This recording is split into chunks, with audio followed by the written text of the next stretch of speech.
Hey Pickles, my name is Sarah, Pearls of Wisdom and Food. How you doing today? Today's a good day. I'm still in my bathrobe. I've been trying to make an effort of doing it after I get dressed and I get back from my meeting and doing a video, but today I have company coming after the meeting, so I wouldn't be able to do a video. And so I wanted to get one in the can because we need them in the can. Because when I wake up in the morning, I like to upload the already finished, and you know all the production that goes into mine, the makeup, the lights, oh my God, I have such a payroll. It's incredible. I don't know how I even meet it every day. So I don't know if any of you have been on my Facebook page, but Marla, one of my funniest pickles, posted this picture of this little old lady, looks like she lives in the hills someplace in Northern Europe, and you know, a little figurine, like a Hummel type thing. And she has it near her TV. And so when she's sitting there on the couch watching TV, she has this wizened old woman, peasant woman, staring back at her, and she thinks it's me judging her from what she's eating. Oh my God. And then another time, if you go way back on my Facebook page, she and her daughters are at Panera, and they pull up my picture and they take a piece of that Panera roll that you get, bread that you get with all your orders, and they put it towards my face on the camera and they took a picture. Hysterical. So I love her sense of humor, and I love her comments. She makes me smile all day long when I think of it, and I think of that little figurine looking back at her, and she thinks it's me judging her. It's so funny. So anyway, and then I heard from a private pickle over the weekend, and she's lucky. She can maintain her weight and partake in lots of fruits, and I think that that's great. I love that. I know that I'm having more organic berries than I used to, say a few months ago, and that hasn't impacted my weight, but I need to be very, very careful. But I could put my head in a bag of grapes and get lost very easy. Or those peaches that when they're ripe, they're ripe. I know that Trader Joe's used to have them, and I think it would be a pack of like 9 of them, or maybe a dozen, and they would each be like individual, the little plastic thing, and those were really, really good. But I haven't been to Trader Joe's. It's way too busy in the summer to go there, and the parking lots, like, they're so small like this, you can't go and not get dinged. You can't. You simply can't. I've tried it, and I have enough problems with my own dings, much less other people's dings.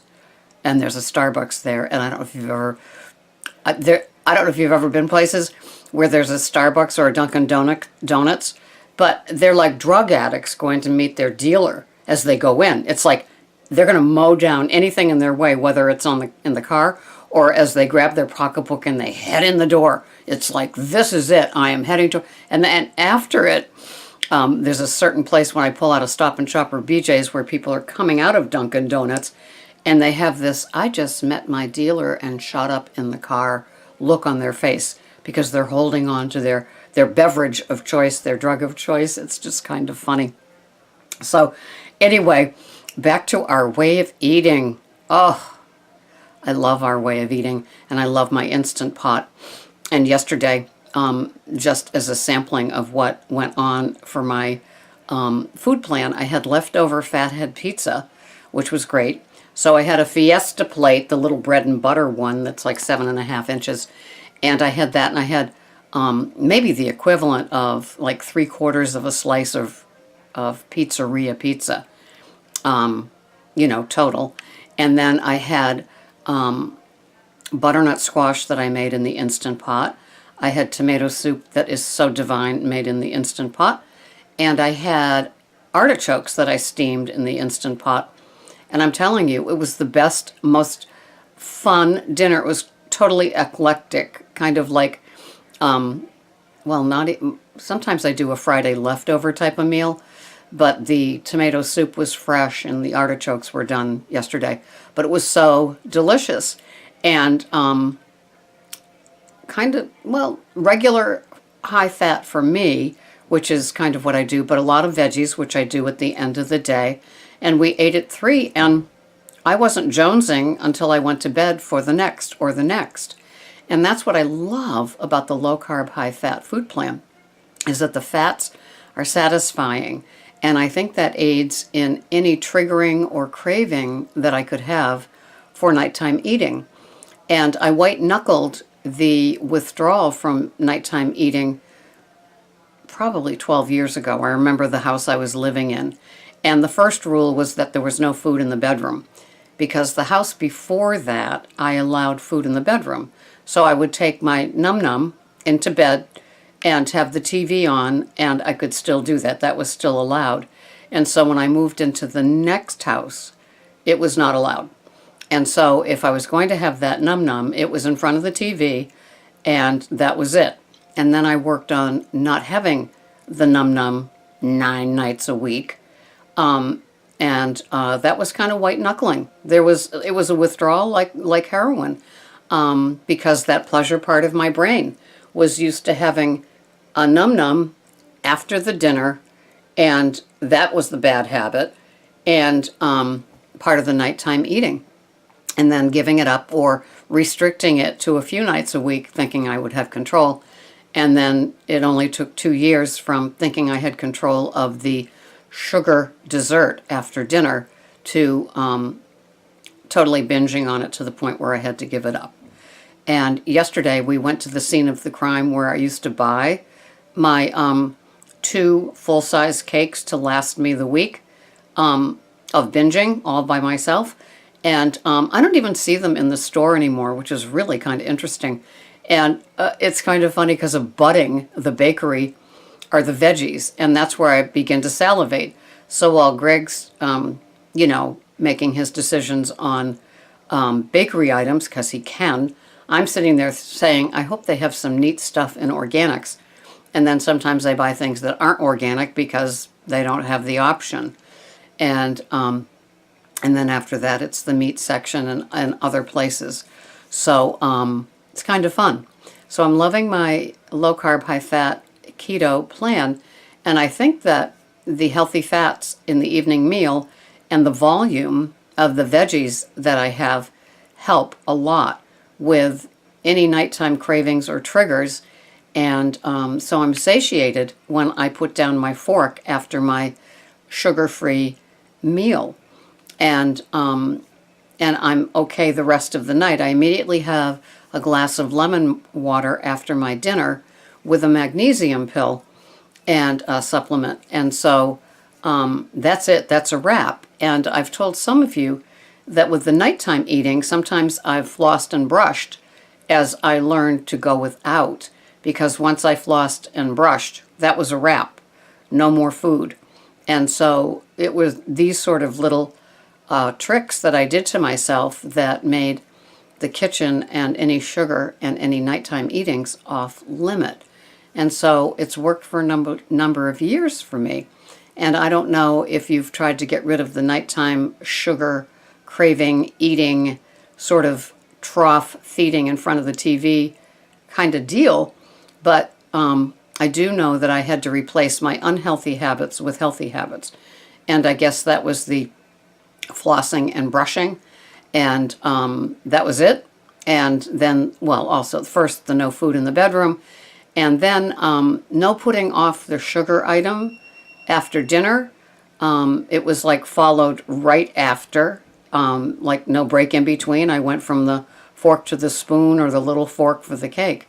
And so all these sort of ways that I had to begin the process, and it was a process. It wasn't a cold turkey. Today I'm having this, and tomorrow is no more. I had to wean myself with the nighttime eating and knock it down some. And that, when I read that article that time online, it was the best tip I've ever read that I'm going to tell you about again. If you're used to having things for nighttime eating every single night in front of the TV, like you pause in between the last dinner or, entree meal before you begin your nighttime eating in front of the TV on the couch, knock off one day, go one night without it, and get used to it, and then add another night down to the point where, you're eliminating. For some people, it might be good to go cold turkey. I don't know. When I quit drinking and quit smoking, it was both cold turkey. There was no weaning. And so sometimes we have to wean. Sometimes we have to replace. We have to replace like an ice cream with a bowl of fruit. Sometimes we have to do things like that. Everybody's personal journey is different. But nighttime eating is a habit. And your body isn't craving what it is you're eating in front of the TV. It's just a nifty little habit that you've had for medicating yourself before you go to bed. It's a great stress reliever. I know. Been there, done that. I probably replaced the nighttime eating when I gave up drinking. Who knows? A lot of these things were so long ago, it's hard to remember. The cart, the horse, which came first, and things like that. But nighttime eating is something that I didn't need. I didn't need in my life, and it was medicating me from the stress of the day, and I needed to find something else to replace it. Some people do little, needlework or knitting or reading or games on an iPhone or something like that. It's what you find that works for you, but only if you want to give up the nighttime eating. Some people, they save half their points and calories for nighttime eating. I saw my addiction in that one. Sarah Slick, Ms. Slick, was wanting that part. And I had to realize when it came to the nighttime eating that my addict was in charge, not me. Not me in the driver's seat being sane and tracked and logical and reasonable and, I guess, abstinent and clean. So I had to recognize where's the addict in this and where is the Sarah, who's following a good program and being vigilant. So maybe you might have to do that too, if nighttime eating is something that you want to work on. There's so many different ways to attack it, and we're all different. Same with our food plans. We're all different, but it's all in what works for you, for me, and thee. Thank you so much for watching. This has been Sarah, Pearls of Wisdom in Food, and it's all a journey, and sometimes it's 3 steps ahead, 2 back, and then we learn from it, and we move on. That's how we learn. Food is a big, big thing, because we got to eat it, and so reining it in can take years to get a grip on it, and that's okay. We want years. That's why we're eating healthy, right? So go pop those organic berries and enjoy your day. Bye-bye for now.